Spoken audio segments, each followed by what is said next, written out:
할렐루야. 사도 바울의 선교 여정 공부하도록 하겠습니다. 사도행전은 신약 성경의 역사서입니다.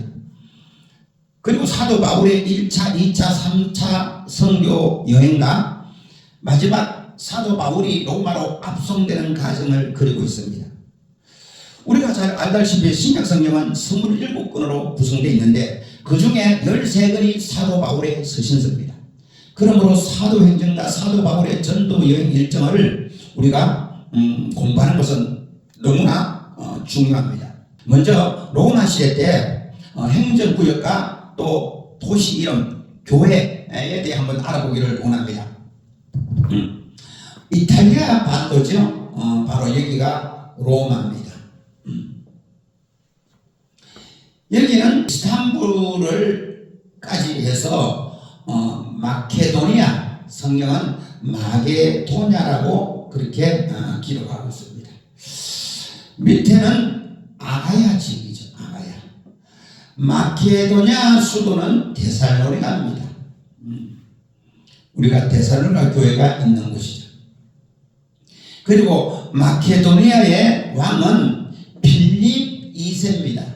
빌립 2세는 네아폴리 옆에 도시를 건설하고 자기 이름을 따서 빌립보라 이렇게 붙였습니다. 빌립보 교회가 있는 곳이죠. 그리고 아가야의 수도는 고린도입니다. 바로 고린도 교회가 있는 곳. 이 유럽과 아시아의 경계선에 있는 해협이 있는데 여기가 다르다넬스 해협입니다. 여기는 마르마다 해고, 여기는 보스포러스 해협이고, 여기는 흑해입니다. 여기는 에게해고요. 중요한 도시 중에 하나가 이쪽에 드로아입니다. 나중에 2차, 3차 선교 여행지로 거쳐서 가는 곳 드로아. 고대 트로이 목마 전설이 있는 도시죠.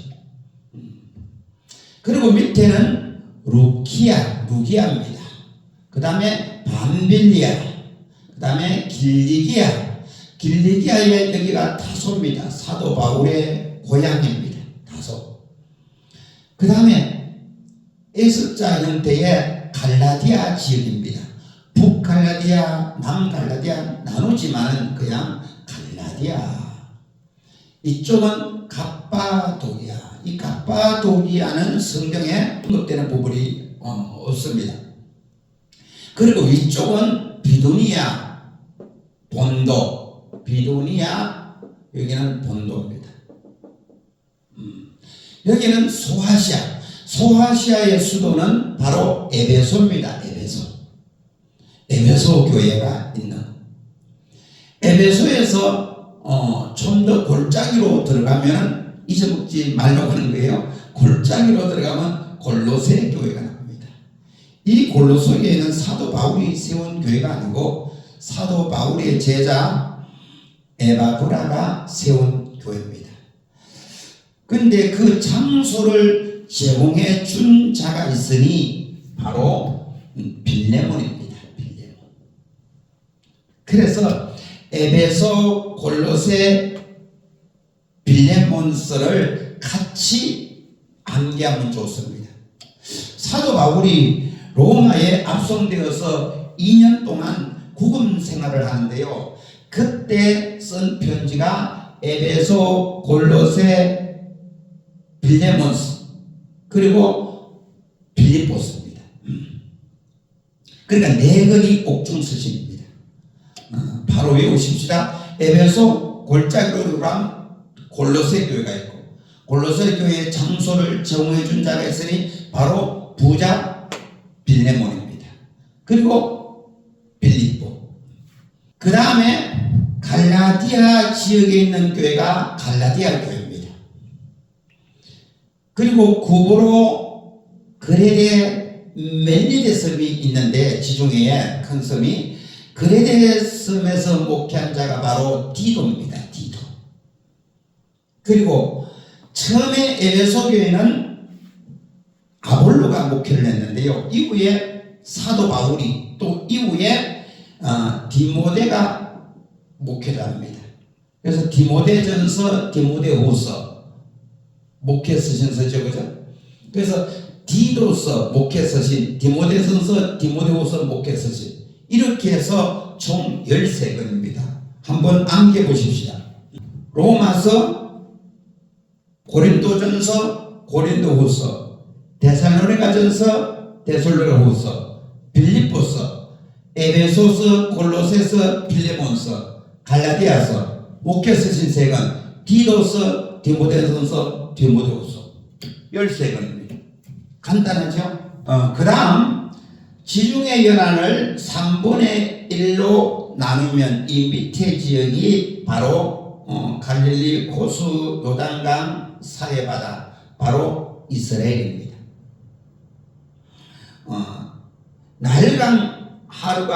나일강이고 하루가 기름진 옥토죠. 여기가 고센 땅입니다.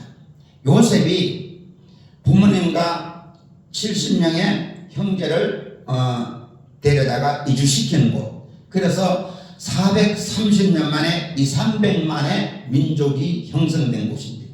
알렉산더 대왕이 이집트를 점령하고 자기 이름을 따서 도시를 건설했는데 여기가 바로 알렉산드리아입니다.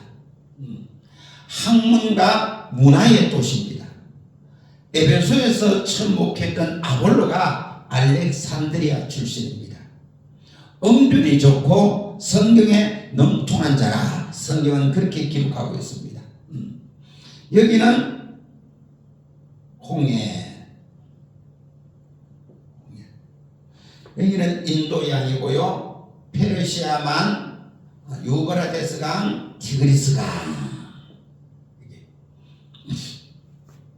여기는 구레네, 시몬이 살았던, 이거는 카르타고. 자, 지금부터 안디옥 교회 설립 배경을 한번 공부해 보도록 하겠습니다. 이쪽 지역이 바로 고대 아람 도시국가입니다.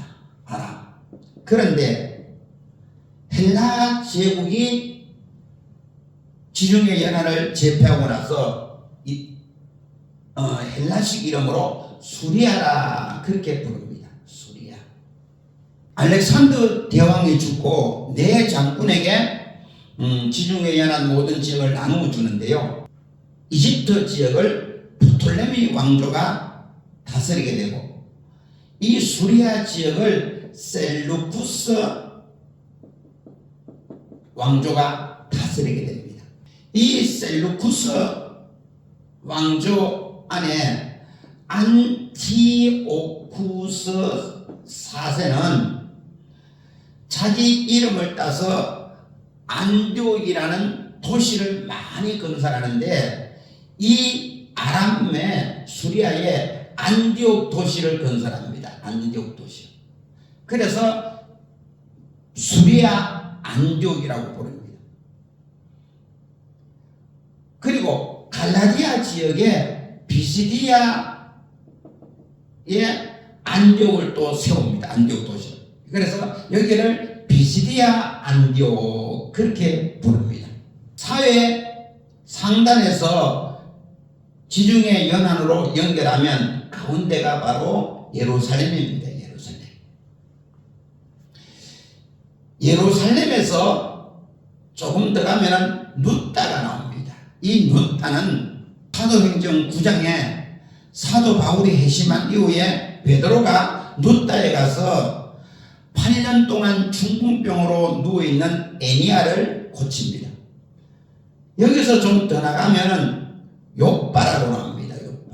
요빠에서는 구제를 많이 한 죽은 다비다를 살려내죠.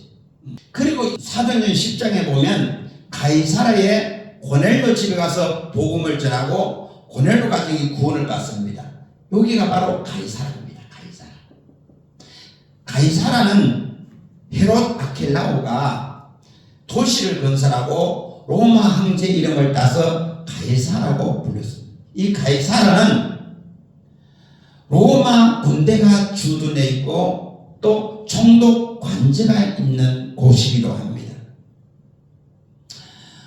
이 위쪽에는 두로와 시돈이 있는데 이 지역을 갖다가 베니게라 그렇게 부릅니다. 페니키아를 베니게라 부르고 또 마가복음에는 수로보니게라고 부릅니다. 그리고 구보로 안디옥이 있습니다. 다메섹은 여기 있겠죠? 다메섹. 이 안디옥 도시는 동쪽에서 지중해로 흐르는 큰 강이 있는데 이 강이 오론테스 강입니다. 570km 되는 긴 강이 있는데 이 강을 중심으로 안디옥 도시가 건설되었습니다. 이때 당시 인구가 60만이라고 역사는 기록하고 있습니다. 로마의 3대 도시 중 하나입니다. 로마, 알렉산드리아, 바로 수리아, 안디옥. 이 안디옥이 그렇게 큰 도시입니다. 그런데 어떻게 안디옥에 복음이 증거되고 교회가 세워질 수 있었을까요? 사도행전 11장 19절 이하에 보면은 스데반 일로 인하여 흩어진 자들이, 스데반의 순교가 7장에 나오죠. 그 스데반 순교로 인하여 박해가 이어질 때에 흩어진 자들이 베니게와 구브로와 안디옥에 가서 유대인들에게 그리스도를 전파합니다. 그런데 그 다음 절에 보면 20절에 보면 구레네 사람 몇 사람과 구브로 사람이 안디옥에 가서 헬라인에게도 그리스도를 전파하니 주의 손이 함께하여 수많은 사람들이 주께로 돌아오더라. 그렇게 기록하고 있어요.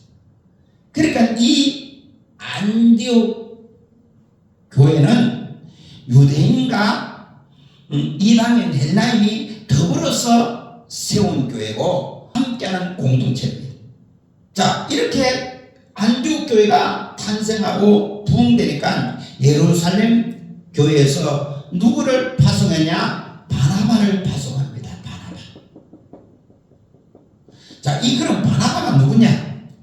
사도행전 4장 36절에 보면 바나바는 레위 족속이요 구브로 출신 요셉인데 제자들이 바나바라고 불렀습니다. 이는 자기 소유 밭을 팔아서 사도들 발 앞에 내려놓습니다. 그러니까 믿음이 정말 좋고 모든 사도도 인정하는 그런 사람이었습니다. 그래서 사도행전 11장 이후에 보면은 바나바는 착한 사람이요 성령과 믿음이 충만한 사람이다. 많은 사람이 주께로 돌아왔다고 말하고 있어요.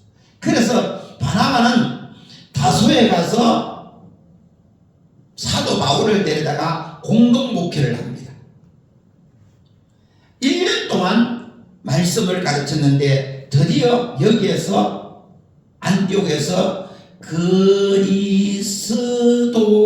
그리스도인이란 칭호를 받게 됩니다. 그래서 이 안디옥 교회는 역사적으로 상당히 중요한 교회입니다. 유대인과 헬라인이 함께하는 공동체요, 그리스도인이라고 최초의 칭호를 받게 된 교회요, 그리고 더 나아가 세계 선교한 교회요, 그 다음에 구제와 선교한 교회입니다.